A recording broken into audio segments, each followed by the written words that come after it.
आप सभी के भीतर बैठे परमात्मा को प्रणाम करती हूँ। प्रिय आत्मन, एक नामू नाम का बच्चा, उसके पूरी बॉडी पर फिंसिया हो गई और शरीर से पीक और खून रिसने लगा। माँ ने कहा, बेटा सामने प्लास का पेड़ है, जाओ उस पेड़ से छाल उतार कर के ले आओ, ताकि तुम उस छाल से मैं उबालूं उस छाल को और मलहम लगा कर के तुम्हारे शरीर पे लगाऊं तो सारे फोड़े फुंसियाँ खत्म हो जाएंगे। बेटा अपनी माँ की आज्ञा को पाकर के जंगल में गया पलाश के पेड़ को लेके छाल लेके आने के लिए। वो कुल्हाड़ी लेकर के जाता है और पलाश के पेड़ से वो छाल उतारता है।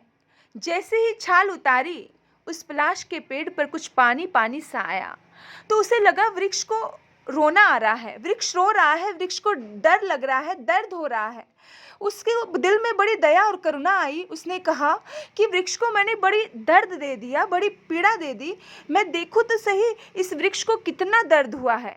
और उसने वो कुल्हाड़ी जिस तरह से उस पेड़ पर मारी थी, उसी तरह से अपने पैर पर भी मारी और अपनी खाल निकाली। और जैसे ही खाल निकाली तो उसे बड़ी पीड़ा हुई। उसकी आंखों में आंसू आने लगे, वो दर्द से बेचैन हो गया। उसने कहा, ओहो, मैंने इतनी पीड़ा दे दी अपने इस वृक्ष को, हे प्रभु मुझे माफ करना।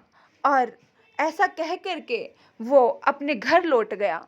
जैसे ही घर लौटा तो उसी वक्त उसने माँ ने देखा, माँ ने कहा, बेटा ले आए तुम पलाश की छाल। जैसे ही उसने देखा कि ओहो, जैसे ही आंखें उछाली उसने कहा कि माँ माँ क्या हो गया, तू ऐसे एकदम से आंखें कैसे कर रही है, क्या हो गया? बोला, बेटा तेरी पूरी की पूरी धोती खून से लथपथ है, कहाँ गिर गया था, किसने मार दिया तुझे, क्या हुआ? उसने कहा, माँ किसी ने नहीं मारा, मैं कहीं नहीं गिरा, फिर इतना खून कहाँ से आया मेरे लाल, मेरे बेटे क्या हो गया? बोला, चिंता मत करो माँ, ऐसा कुछ भी नहीं हुआ।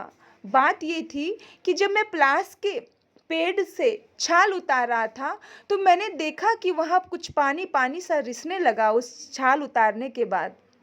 तो मेरे मन में आया कि ये रो रहा है वृक्ष, इसको दर्द हो रहा है, तो मैं देखूं तो सही इस वृक्ष को कितनी पीड़ा हुई। तो मैंने ये सोच करके अपने आप को देखना चाहा और अपने आप को छीला। मैंने अपने आप को कुल्हाड़ी से जैसे वृक्ष की छाल को छीला, ऐसे ही अपने पैर की खाल को छीला। तो एकदम से माँ रो पड़ी, माँ चीख पड़ी, बेटा ये तूने क्या किया रे, क्यों किया ये? माँ, उस वृक्ष को बड़ी पीड़ा हुई, इसलिए मैं देखना चाह रहा था कि उस वृक्ष का दर्द कैसा है। एकदम से माँ का हृदय हिल गया। माँ ने कहा, बेटा तू साधारण आत्मा नहीं है, बेटा तू एक दिन बहुत बड़ा संत बनेगा।